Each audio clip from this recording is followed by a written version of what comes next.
promesse. Amen.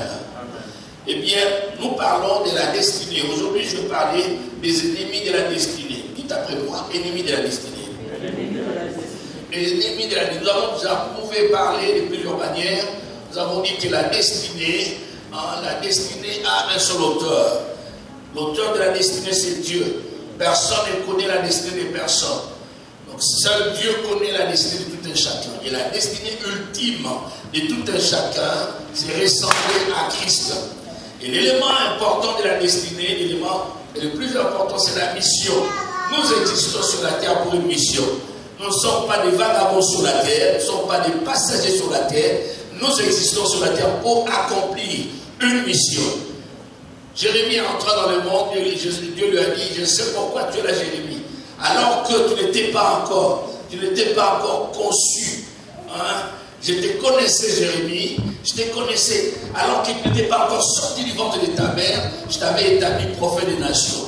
Donc Jérémie, tu n'es pas le produit du hasard, tu n'es pas le produit d'un accident biologique. Et Jérémie, tu es là pour une mission. Amen. Jésus venant dans le monde, il a dit, oh Père, je suis venu pour faire ta volonté. Il est venu pour une mission claire. Le Fils de l'homme est venu chercher et sauver ceux qui étaient perdus. Pourquoi tu existes dans ce monde? L'élément le plus important de la destinée, c'est la mission. J'existe pour accomplir quelque chose. Je ne suis pas d'abord le produit de mes parents. Non, mes parents sont des instruments dont Dieu s'est servi pour m'introduire dans le monde. Mais j'appartiens à Dieu, esprit, âme et corps. Dieu a eu le premier mot au commencement, il en aura le dernier à la fin. À lui la gloire, l'honneur et la louange. Amen. Eh bien, les amis, nous avons parlé également de la destinée et les connexions. Nous avons longuement parlé, il y a encore beaucoup à dire sur les connexions. Beaucoup de peur que nous puissions prendre tous les dimanches en train de parler de connexions. Je saute ces chapitres de connexion. Et bien, Jean, dans un autre chapitre, les ennemis de la destinée. Quels sont les ennemis de la destinée? Dieu te veut quelque part. Dieu veut que tu accomplisses quelque chose. Sur ton parcours, il y a des ennemis, oui, il y en aura toujours. Il y a des ennemis extérieurs et des ennemis intérieurs. Les ennemis les plus dangereux ne sont pas les ennemis extérieurs, ce sont les ennemis intérieurs. Tu dois le savoir, le plus grand blocage ne vient pas de dehors. Le plus grand blocage vient toujours de l'intérieur. Ne passe pas le temps à blâmer les autres si tu ne progresses pas, si tu n'avances pas. Papa n'a rien fait, maman n'a rien fait, et bien le gouvernement ne fait rien pour moi. Commence par te regarder toi-même. Considère-toi sérieusement. Le plus grand blocage, disais-je, vient de l'intérieur. Ennemi de la destinée. Ennemi numéro 1. Notez, le péché. Le péché, c'est un ennemi number one. Le péché te rend ennemi de Dieu et le péché te déconnecte de ton Créateur. Tout ce qui marche est connecté. Tout ce qui produit les résultats est connecté. Le poisson ne peut vivre sans eau. La plante ne peut évoluer sans le sol. Et de même, l'homme ne peut pas réussir sans Dieu. Car il vient de Dieu. Dès l'instant où l'homme est déconnecté de Dieu, malgré son argent, malgré son grand compte en banque, malgré ses possessions, eh bien, croyez-moi, cet homme n'est pas heureux, cet homme ne va pas atteindre sa destinée. Nous croyons que lorsque quelqu'un a beaucoup d'argent, on dit, il a réussi, il a atteint sa destinée. On peut réussir tout en courant sur un couloir qui n'est pas le tien. Toi, tu n'as pas compris, je change. Il est possible de faire une course dans un couloir qui n'est pas le tien et arriver même jusqu'à la ligne d'arrivée. Mais tu n'auras pas de récompense. Pourquoi? Parce que tu n'as pas couru dans ton couloir. Et c'est très important, il est important que tu saches, Dieu a un plan, un programme dans ta vie. Tu n'es pas le produit du hasard. Dieu n'a pas été surpris de te voir entrer dans ce monde. Il dit, il vient d'entrer, qu'est-ce que je dois faire? Non, non, non, non, non, non. Il est omniscient. Il connaît toutes choses, avant, pendant et après. Il est omniprésent. Il est, hier il est, aujourd'hui il est, et demain il est. Voilà pourquoi nous l'appelons le grand je suis. Il existe par lui-même. J'ai besoin d'eau, excusez-moi. Il existe par lui-même. Il se suffit à lui-même. Un Dieu tout capable, nous pouvons lui faire pleinement confiance. Amen. Pleinement confiance. Voilà pourquoi tu dois avoir cette assurance. Tu dois avoir cette assurance. Tu dois avoir cette assurance. Le problème dans l'église, je le disais la fois passée, l'église ne souffre pas, ne souffre pas. La grande crise à l'église, quand je parle d'église, je ne parle pas d'église locale comme toi et moi, disons nous deux ici. Je parle de l'église corps du Christ. Ici à Johannesburg, ici à Montréal, à Ottawa, à Toronto, à Kinshasa, à Brazzaville, à Cotonou, à Abidjan, à Washington, à Paris, à London, où que ce soit, l'église n'a pas son vrai problème à l'heure actuelle, ce n'est pas le manque de bons convertis.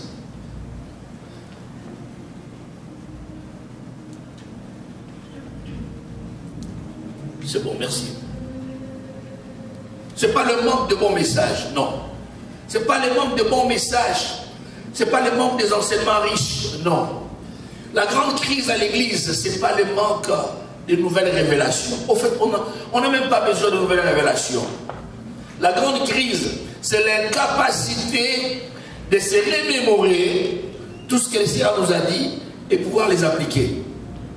Donc être capable de nous rassasier, de nous souvenir des choses dont Dieu nous a dites, des choses que Dieu nous a dites, et bien être capable de les appliquer. Si seulement tu pouvais appliquer les 5% de tout ce que Dieu t'a déjà dit, ta vie serait différente. Pense à cela. Nous rendons Dieu menteur parce que nous n'appliquons pas ce qu'il nous dit. Il nous parle constamment, mais nous n'écoutons pas. Je suis dit non, croyez-moi, je ne suis pas différent de vous. Nous n'écoutons pas, tu n'écoutes pas. Si seulement mon peuple pouvait écouter ma voix, son bonheur coulerait comme le flot de mer. Ce n'est pas écrit? Ce n'est pas écrit? C'est écrit. Dieu veut que nous puissions croire sa parole et appliquer sa parole, vivre sa parole de manière tangible, les amis. Eh bien, l'ennemi numéro 1, le péché. Le péché déconnecte l'homme de Dieu. La Bible dit, dans Romains 3, 23, tous sont péchés et sont privés de la gloire de Dieu. Et Romains 6, 23 ajoute, et le salaire du péché, c'est quoi? C'est la mort. La mort, qui signifie la séparation spirituelle avec Dieu. L'homme, à cause du péché, est séparé de Dieu. Le péché, sous toutes ses formes, est dangereux. Le péché n'est pas bon. Le péché n'est pas bon.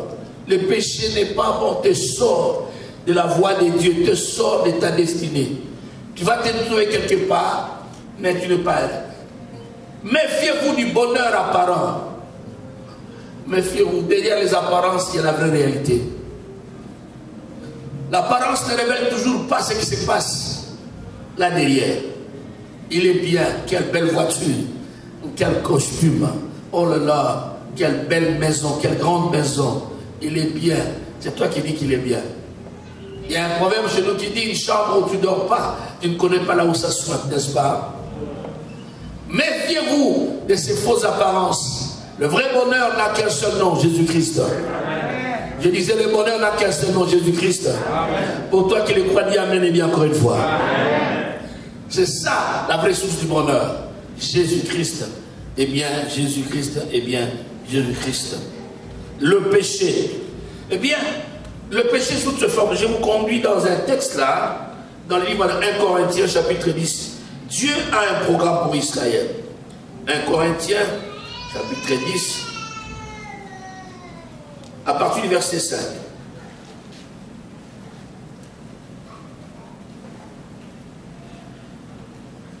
Mais la plupart d'entre eux ne furent point agréables à Dieu puisqu'ils périrent dans le désert.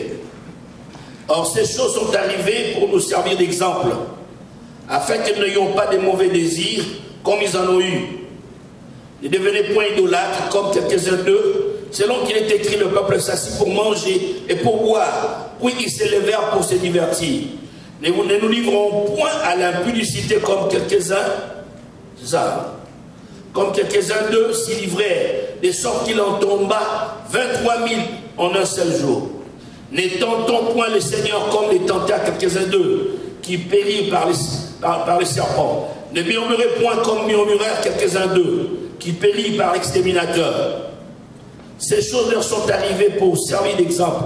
Elles ont été écrites pour notre instruction, à nous qui sommes parvenus à la fin des siècles. Et nous disons Amen. Et remarquez le verset 5 qui dit, mais la plupart d'entre eux ne furent point agréables à Dieu puisqu'ils périrent dans le désert. Dieu voulait-il qu'ils meurent dans le désert? Non. Dieu voulait-il qu'ils meurent où? Qu'ils meurent dans la terre promise. C'est là ce qu'il leur a promis. C'était la destinée, la destination. C'est là où ils devaient se trouver. Mais la Bible dit la majorité, le plus grand nombre, au fait de toute cette génération qui avait reçu les promesses, il n'y a que deux qui ont pu voir cette terre promise. C'était Josué et Caleb. Tous les autres étaient décédés. Pourquoi ils étaient décédés? Ce n'est pas parce que Dieu voulait, non. La raison est simple. La Bible dit, ils périrent dans les déserts. Ils sont morts sans atteindre la destinée. Pourquoi? Il dit, ces choses leur sont arrivées pour nous servir. L'exemple à vous et à moi, à toi et à moi. Qu'est-ce qui a fait qu'ils ne puissent pas atteindre leur destination? La Bible présente 5 péchés principaux qu'ils ont commis dans le désert et qui ont causé leur mort. Le premier, nous le trouvons au verset. Il est dit, remarquez, ils périrent dans le désert. Verset 6 qui dit, n'ayons pas de mauvais désirs comme ils en ont eu. Ils avaient des mauvais désirs. Mauvais désirs. Autre version dit convoitise. Les désirs de posséder, d'avoir, d'obtenir, même ce qui n'est pas sien. Quand quelqu'un est convoiteux, il est envieux. Dans l'envie, on cherche à prendre ce qui n'est pas sien. Une voiture, je la veux pour moi. Tout ce qui est bien pour les autres, on veut pour soi. Ça, c'est la convoitise. Je veux un mari comme ça. Un beau gars. Quelle taille, il a des muscles. C'est comme un acteur d'Hollywood. Tu souffres. Tu regardes la femme, je veux la voir. Quelle taille. Comme la bouteille de coca. Tu comprends? Et ça, les amis, c'est la convoitise. Tu ne te contentes pas de ce que tu as, tu mérites prendre ce qui est à autrui. La jalousie fonctionne différemment. La jalousie, par l'envie, on cherche à avoir ce qu'on pense être bien, que l'autre possède. Dans la jalousie, on cherche à détruire le bien que l'autre possède. Tu me fais comprendre? Quand on est jaloux, on veut détruire. Il a belle voiture, ça va faire un accident. C'est un jeune. Est-ce que vous comprenez? Ça va faire un accident. Jaloux. Des belles fiançailles. Ça va se rompre, ça va s'épuiser. Jaloux. Vous comprenez? Les jaloux souffrent quand l'autre réussit. Ils se réjouissent quand l'autre souffre. Ça, c'est les jaloux. As-tu un cœur jaloux? La jalousie est mauvaise. La jalousie est mauvaise. Tout sorcier est jaloux. Eh bien, les jaloux sont des sorciers de jour. Et les sorciers sont des jaloux de nuit. En fait, les sorciers opèrent le jour et la nuit. Ils n'ont pas de limites. Sorciers. Ici, il n'y en a pas. Dieu merci. Il n'y a pas de sorciers. Amen. La convoitise. Et dans la convoitise, nous avons ce qu'on appelle, comment on appelle ça? Ambition charnelle. Quand on est convoiteux, on va avoir des ambitions charnelles. Ambition charnelle. Les désirs de posséder au point d'être possédé par des possessions. Vous comprenez? On veut posséder, on veut aller à des niveaux supérieurs. Ambitieux. Être ambitieux n'est pas... Il y a des gens qui disent, moi je suis ambitieux dans la vie. Écoutez, il y a une terminologie que nous, on n'utilise pas dans la vie chrétienne. Il y a un langage que nous n'utilisons pas. À titre d'exemple, nous ne disons pas j'adore mon enfant, j'adore mon travail. Les gens du monde les disent, mais nous utilisons le terme adorer seulement pour le Créateur. J'adore Jésus. Amen. Oh, je t'adore. Non, non, non, non, non, non. Je n'adore pas un individu. Je prends bien le terme adorer dans sa juste valeur. Amen. C'est pour le Créateur. C'est pour Dieu et non pas pour un être humain. La même chose, le terme ambition. Nous, en tant qu'enfants, nous ne parlons pas d'ambition. Non, non, non. Les ambitieux, hein, quand on dit, oh, j'ai une ambition. Généralement, j'ai un souhait. Vous comprenez, hein? J'ai un souhait. Une ambition, c'est généralement charnel. Être ambitieux n'est pas très positif. Nous parlons de vision. J'ai une vision. Je peux même parler. Ça peut se comprendre. J'ai un rêve. Je fais comprendre. Comme le disait Martin Luther. I have a dream. Comprenez? J'ai un rêve. Je vais voir l'Amérique un jour. Une Amérique unie. Où les noirs et les blancs vivent ensemble. Vous comprenez? Où la ségrégation raciale tombe. Et le rêve, pareil, la vision, pareil, c'était accompagné d'une forte mission. Quelqu'un me donne un amen et je continue. Amen. Amen. Eh bien, c'est dont nous parlons. Nous n'avons pas d'ambition, nous avons des visions. Un ambitieux, non, il dit, oh, je vais épouser ce monsieur-là, et on aura beaucoup d'argent, tous les quartiers vont parler de nous. Il y a une tendance charnelle, pas une tendance spirituelle. Et si je prends ça, et tout le monde va commencer à me regarder comme un homme élevé. C'est charnel.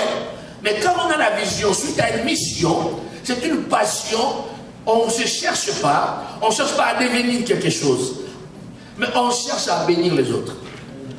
Amen. On cherche à bénir les autres. Tu vis pour être en bénédiction aux autres. Aucun manguier ne mange de ses propres fruits. Il fait bénéficier les autres de ses mangues. Tu vis pour être en bénédiction à ta communauté, être en bénédiction à ta famille.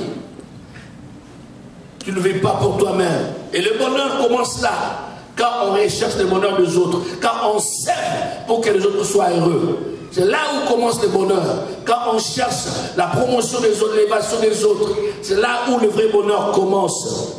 Et ce n'est pas quand on se cherche soi-même comme un ambitieux. Trouvons dans la Bible des ambitieux, des gens qui souffrent, hein, des rapaces, des cupides,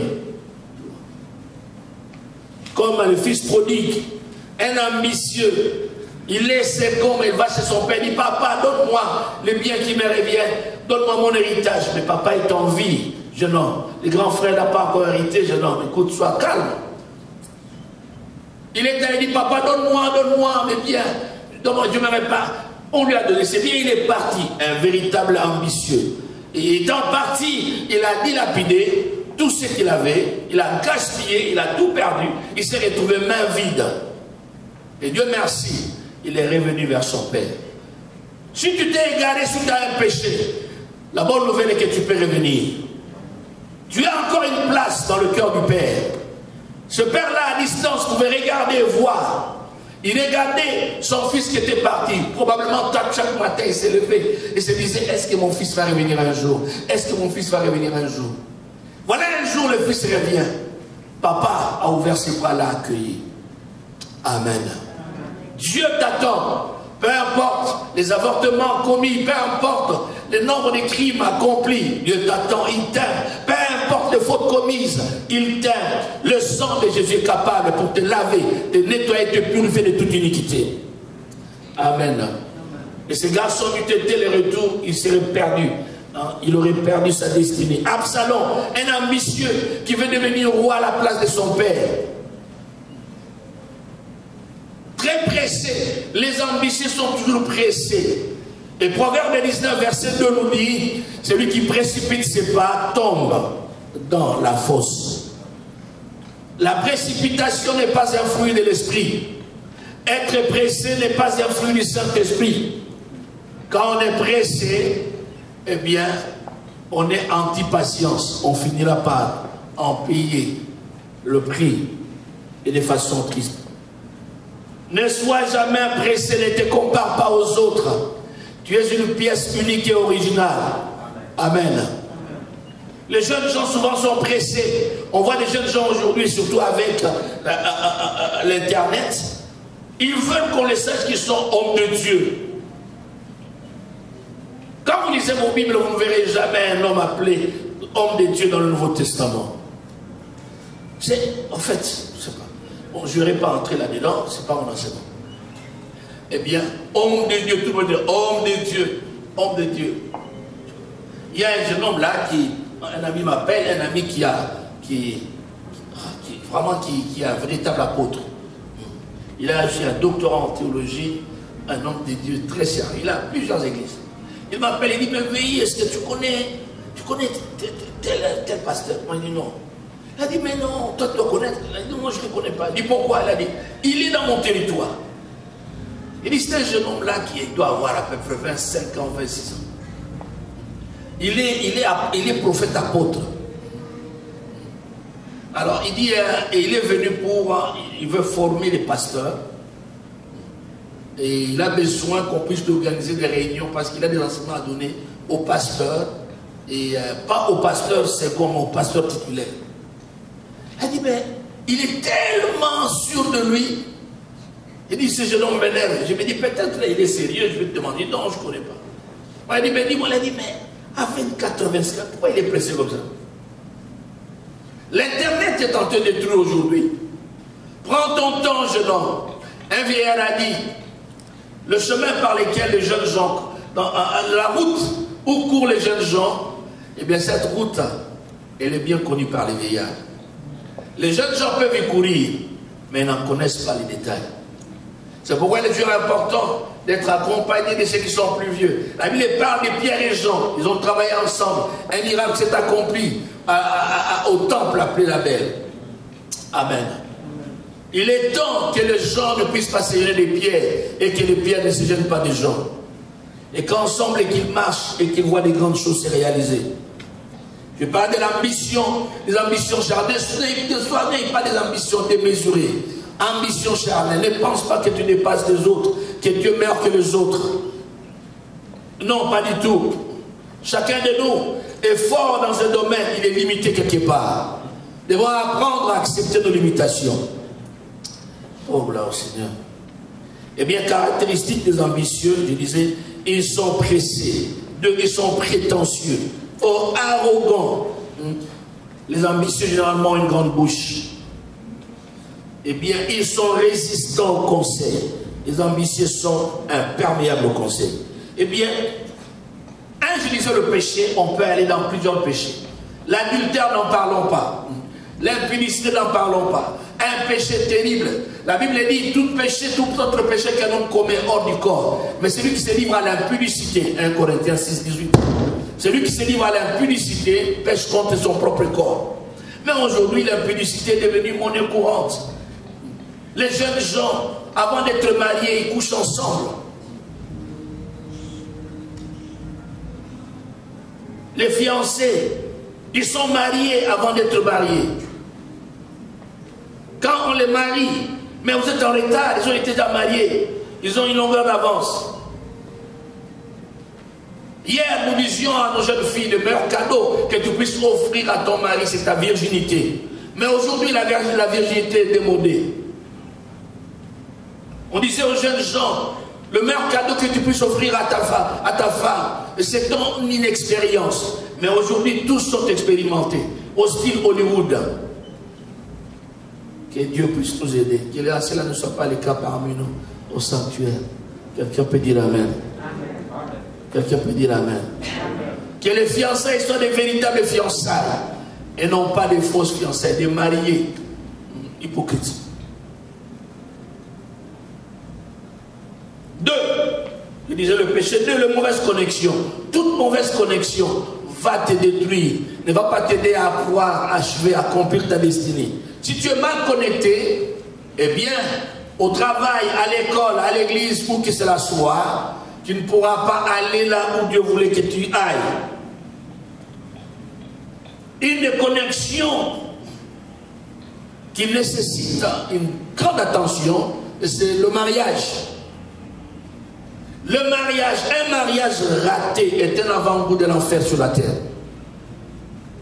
Et un mariage réussi est un avant-goût du ciel sur la terre. C'est pourquoi ne prenons pas les mariages à la légère. On ne s'engage pas pour se séparer. On s'engage pour rester ensemble à vie. Je n'ai entendu personne dire Amen. Amen.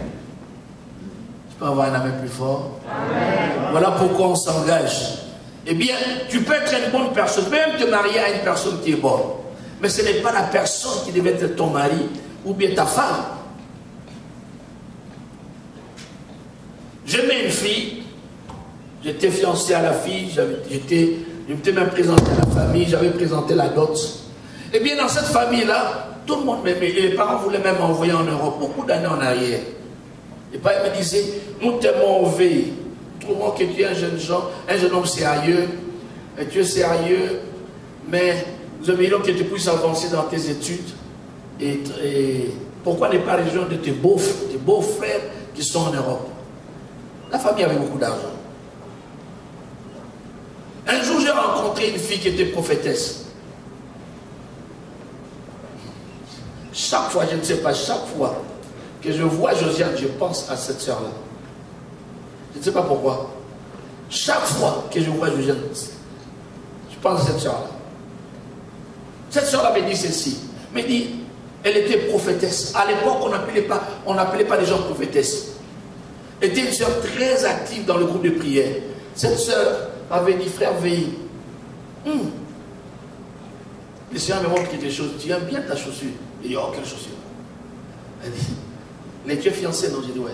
Et tu aimes bien? Elle dit, oui, j'aime bien. Elle dit, ah, fais attention. La chaussure peut être belle, mais ne peut ne pas être de ta taille.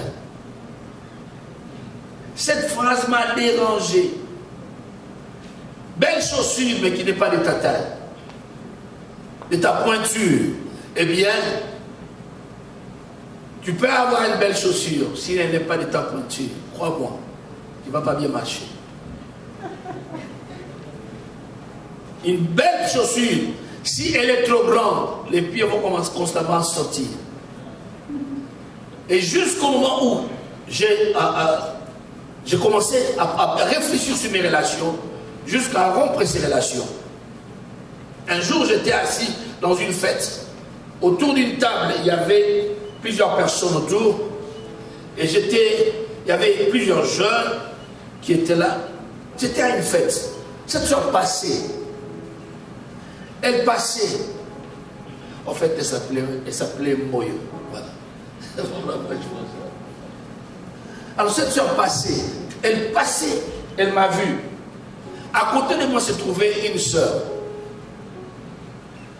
Elle est revenue, elle m'a dit à l'oreille, tu vois celle-là? Allez, c'est la pointure qu'il te faut. Et elle est partie. Et celle-là dont elle me parlait, la pointure qu'il me faut, c'est Maman Lydia. Amen. Amen. Amen. Et on est arrivé à se marier plus tard.